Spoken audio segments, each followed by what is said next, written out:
Good afternoon, this is Chris Robinson with your grain comment for today, Tuesday, March 3rd.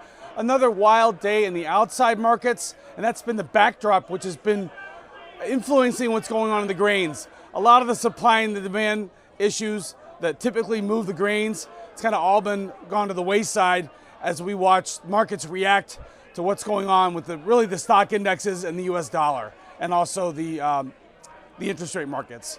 That being said, we've had a great 3-day recovery. If you look at corn, wheat, and beans, you have to look at that, a great bounce. Corn 3 days ago, between the low last Friday and today's high, we've had a 20-cent bounce. That's a pretty big move in corn if you look at the overall year-to-date trading range. So a good recovery in corn, make corn challenging an old trend line there at around 383 3/4. If you look at the July Chicago wheat, which is really where I think you should be focused on, May is technically the spot month, but most of the trade is in July because that's considered the new crop. So watch that July Chicago wheat. In the past 3 days, after a pretty horrendous correction, we've rallied back about 15, 16 cents. Another key thing to look at that in that July wheat chart, take a look at the old low and the recent high. We had a $1.20 rally, a very technical sell-off. We came down there and now we've bounced. So for a Tuesday, a pretty good recovery. And then also, you can't ignore what's happening in the soybeans. After a pretty horrendous sell-off, we dropped about 80 cents in about 2 months.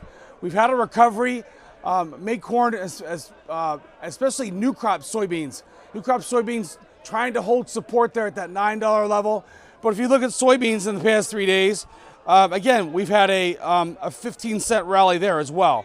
So, no, excuse me, soybeans had a 28-cent rally in 3 days. So lots to keep a track of.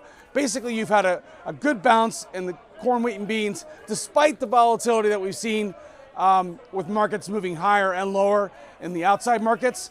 I think moving forward, when things calm down in the outside markets, I think that you're going to start to see us focus more on what's going on with weather in South America, supply and demand.